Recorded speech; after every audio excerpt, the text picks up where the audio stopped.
During the summer of 2023, we moved to a remote Scottish Hebridean island to be its only two residents, along with our two pet sheep and pair of cats.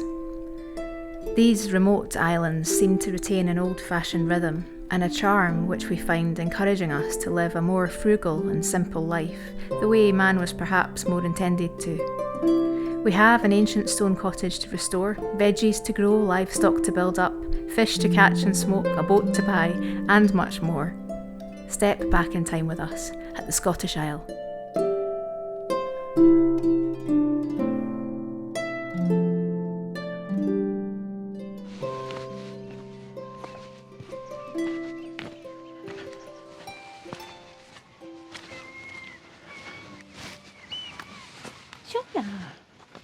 I think that's the furthest she's ever been.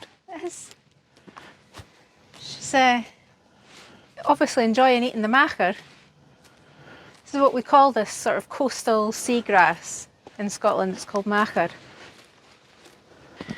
Apparently sheep that are, not that, I mean maybe blocker ears, but sheep that are raised for meat, that are raised on the macher, have a naturally more salty taste to the meat. But I'm not talking about that. We've got the whole gang here today. Can you hear bagpipes in the background? I don't know if the microphones will pick it up, but obviously we're being visited by the owners. The owners of the island are here at the minute, and the family are keen pipers. Such a nice haunting sound that comes over. Last year when they were here, do you remember one of the sons was out in the loch in a boat playing his pipes, and it just, wow, it gave you chills. Just amazing sound. Well, it did you. They're Just saying, being English, bagpipes don't really not all pipers are equal, but I must say they're very good indeed. Where are you going, Shona? She's off. So what have we come down here for anyway? We're just checking out the seaweed situation on the pier. Scott did 3/4 of it with the strimmer, which is really the only way to get rid of it. And then a big dump of fresh seaweed came in. Look at it all. Let me just show them all. It's just, it really is sod's law. We've had no dump of seaweed for quite some time. I go out there with the strimmer, which is obviously, you can imagine, quite precarious because you're walking on that as you're strimming it. And then the seaweed comes along again. We'll finish it off. We'll just do the last bit of it over the next couple of days, but it's an awkward one to film because yeah, you can't. Well, I couldn't film it while I was doing it. She's enjoying her macher. She comes down here and Bree comes down here, but Crowdy doesn't. You've been out in the rain. You really don't care, do you? Look at the size of her. Right, well, I want to show you something over here. So, could you follow me? Okay, we'll all come.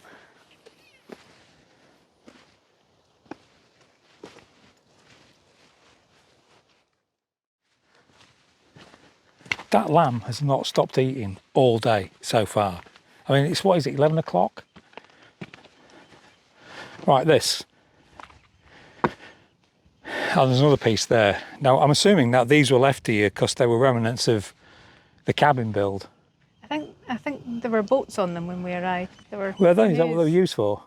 Storing canoes on. Right, well, I've been trying to figure out what I'm going to use these for, and one of them was, there's the planks on top of my workbench need replacing, but I think I've got a better plan. What I was going to do was drag them over here, look,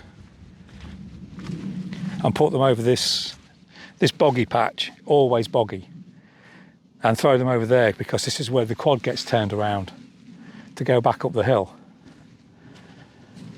However, we have a plan, don't we? Well, I have a plan. You have a plan. It's a cunning plan. I'm not so sure about that.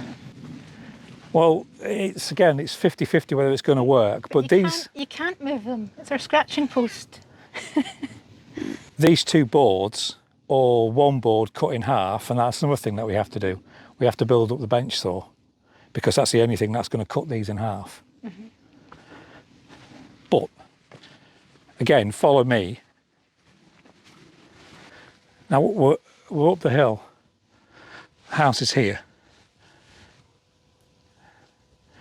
It's steep here, but it's not that steep. They've seen us climbing it. And as you know, this is the route of the old path to the north of the island to then where the crossing point is. So I've been thinking, how can I get the quad up and down here with the trailer? And you can, the land's steep here, but it isn't here. So you can drive it up here. Basically, the deer use this as well.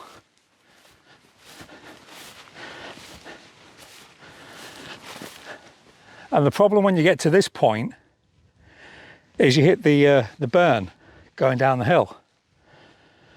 And the quad would probably make it over there, but you don't want to damage the integrity of the burn. So cut those boards down, and we only need about that of each. Put them across here, and the quad can go up here. This is the worst part of the journey with that quad. The rest of it's easy. It's just how to get up this bit. And obviously once you get up here, follow the L path and then do the turn, you can join up with the actual road that's on that side of the island. But we still haven't figured out whether or not it's too boggy for the quad on that side. But this is a good idea. Look at it, still eating, look. There's no problem getting the quad up here. None. As long as we plank that bit there.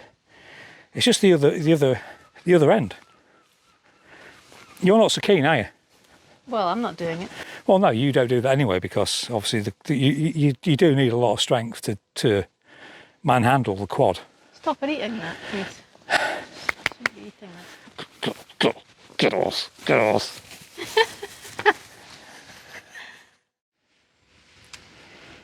You may notice all over the country there's tons of this coming up. This is not clover, it's part of the mint family. It's called self-heal, and I'm going to go around and harvest a lot of it because it's like a cure-all. It's good for, they used to scrunch it up and make it into poultices. I say they, the Georgians, the Victorians, I guess. It stops wounds from oozing, encourages healing, but you can also take it internally. It's good for IBS, inflammation, colds, flus, everything.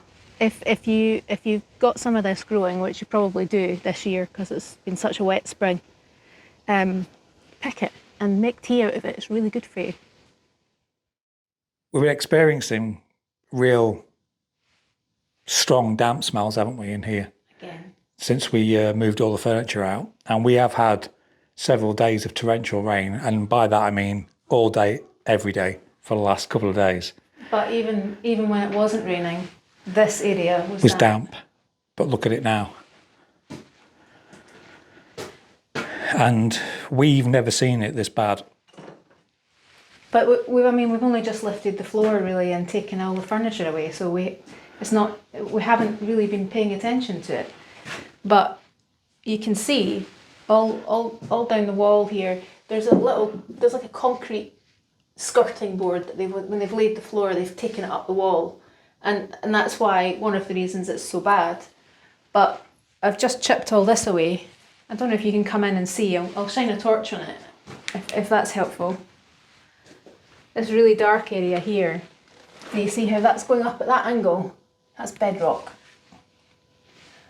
So they've built the house. This is the house foundation, right? But this is really bad news because this is part of the wall. How on earth are we ever going to stop water ingress? And just to explain a bit further, the lighter stone that you're seeing on top of the darker stone in the middle of the screen, that is the beginning of the house wall. This is a house. So the problem that we've got is the floor is lower than the drainage system outside the house. So now we need to basically figure out, we want to see what height this comes through the trench at the back. We want to compare the height of this floor to the height of the trench at the back, the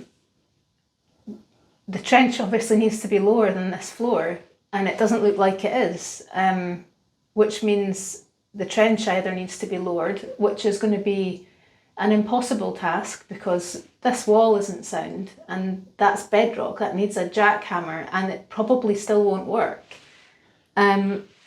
Or this floor needs to be raised and it's always going to be damp. I don't know, I was speaking to Jim about it, our stonemason, and neither of us know of any products on the market that might actually fix this, other than moving the house. No, well, I know what the fix is. What's that? Extending the roof.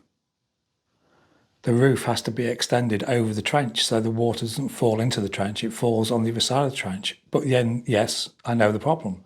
The problem is it's going to drain through the bank. Might always seep in. And come back into the what's-it.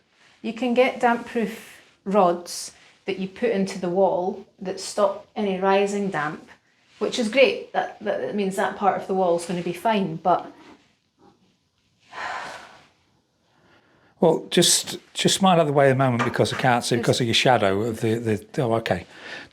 I did this, I don't know, probably about 3 or 4 days ago, just to see what was going on underneath. So and you can see how thin the concrete is to start with, but you can also see how... It's wet. It is wet. It's not damp, it's wet.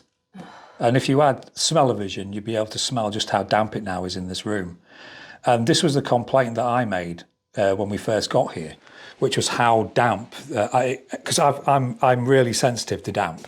Not that it does anything to me, I just smell it and feel it immediately. Yeah, both of us, you know, when we first moved in, we were waking up feeling like we had a chest infection. It was really bad in the bedroom, or what is now the bedroom. But there's no getting away from it. This is a major, major problem. Right, people of YouTube land, builders, stonemasons, what do we do? Well, the first thing that we do, let's try and figure out what height this actually is outside. Let's do that now.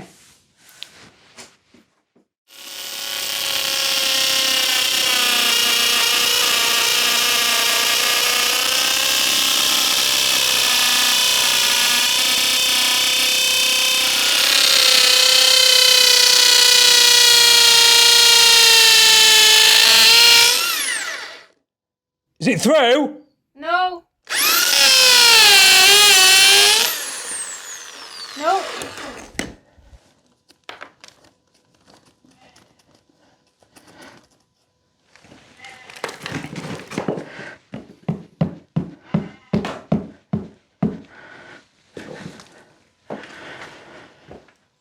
Okay, it's too long. It's longer than the drill bit.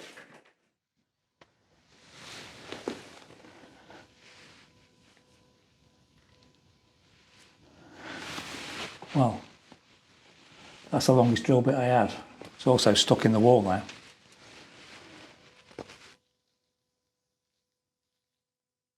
This is really a bad thing. We can't get on with anything until this is resolved.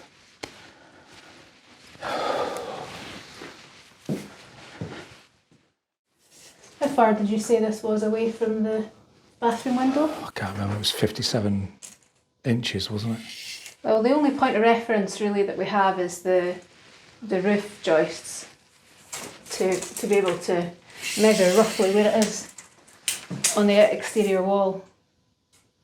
2 metres 20. Okay, go outside before it starts raining. Right, it's about 5 feet. 1, 2, 3, 4, 5. It's right where this puddle is. That's what I said to you yesterday when I came out here. So, yeah. So I guess roughly there, right? 220. Yeah, massively lower. This is 2 metres here, so another, I mean, but it is the floor level is lower than that.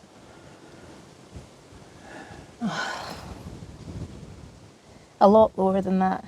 Because Yeah, we're talking 20 centimetres probably. I measured to the top of the bedrock, and the floor level is another 20 centimetres. It's never going to be fixed. It's never going to be fixed.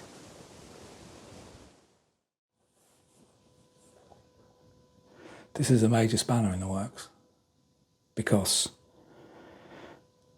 we can't drill out the back of that trench, because it's not just about taking it down 15, 20 centimetres on the outside of here. So that makes it level with the floor. So let's take it down another 10 centimetres, yeah?